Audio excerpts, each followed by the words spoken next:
اچھا، الحمدللہ الحمدللہ نحمدہ ونستعینہ ونستغفرہ جمع بین صلاتین۔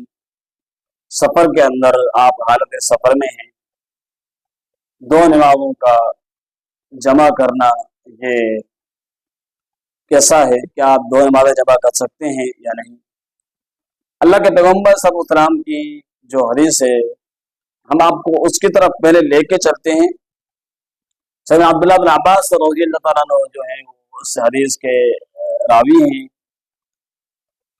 رسول اللہ صلی اللہ علیہ وسلم سفر کی تیاری کے وقت ظہر اور عصر ایک ہی وقت میں، مغرب اور عشاء ایک ہی وقت میں جمع کرتے تھے۔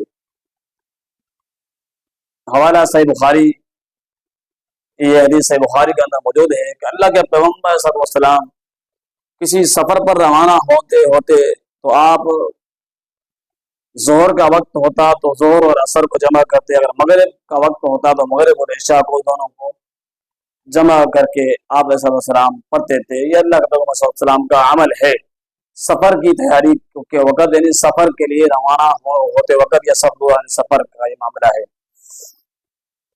اب اس حوالے سے فقہ کیا کہتی ہے؟ فقہ کی کتاب ہدایہ نہیں، شرح الوقایہ جو ہے یہ مع عمدۃ الرعایہ کتاب الصلاۃ کے اندر یہ موجود ہے۔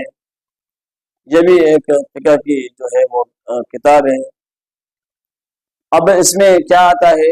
فرماتے ہیں کہ اس کتاب کے جو لکھنے والے مصنف صاحب ہیں، فرماتے ہیں کہ دو فرض نمازیں ایک ہی وقت میں جمع کرنا حج کے علاوہ باقی ایام میں قطعی طور پر جائز نہیں ہے۔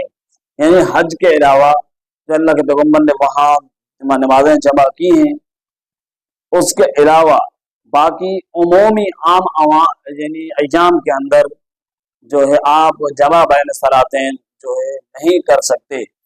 اب اللہ کے پیغمبر کی حدیث ہے، آپ صلی اللہ علیہ وسلم سفر کی تیاری کے وقت ظہر اور عصر کو جمع کرتے، مغرب اور عشاء کو جمع کرتے۔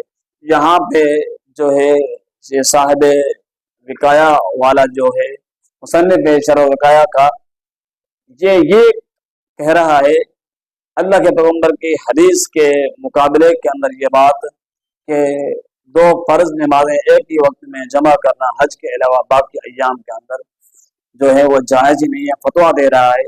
جبکہ پیچھے آپ نے حدیث جو ہے وہ سنی، اس کے اندر اللہ کے پیغمبر صلی اللہ علیہ وسلم کا عمل موجود ہے جس میں حج کا کوئی ذکر بھی نہیں ہے۔ سفر کی تیاری کے حوالے سے یہ بات موجود ہے، یعنی عمومی ہے کہ عمومی سفر کے دوران آپ صلی اللہ علیہ وسلم کا یہ عمل ثابت ہے کہ آپ نے ظہر اور عصر کو مغرب اور عشاء کے وقت جمع کیا۔ یہاں پر خاص کیا جا رہا ہے صرف حج کے ایام کو کہ حج کے ایام میں آپ اس طرح کر سکتے ہیں، باقی عام دنوں کے اندر آپ اس طرح نہیں کر سکتے، آپ کے لیے جائز نہیں ہے۔ اللہ کے پیغمبر کی حدیث کے مقابلے میں جو ہے یہ عمل آپ کے خدمت میں پیش کیا جا رہا ہے جو کہ شرح الوقایہ کے اندر موجود ہے۔ احناف کی یہ مشہور فقہ کی جو ہے کتاب ہے، اس کے اندر یہ بات اللہ کے پیغمبر کی حدیث کے مخالف موجود ہے۔ اللہ تعالی ہمیں پیغمبر صلی اللہ علیہ وسلم کی سنت سے محبت کرنے کی توفیق عطا فرمائے۔ السلام علیکم ورحمۃ اللہ وبرکاتہ۔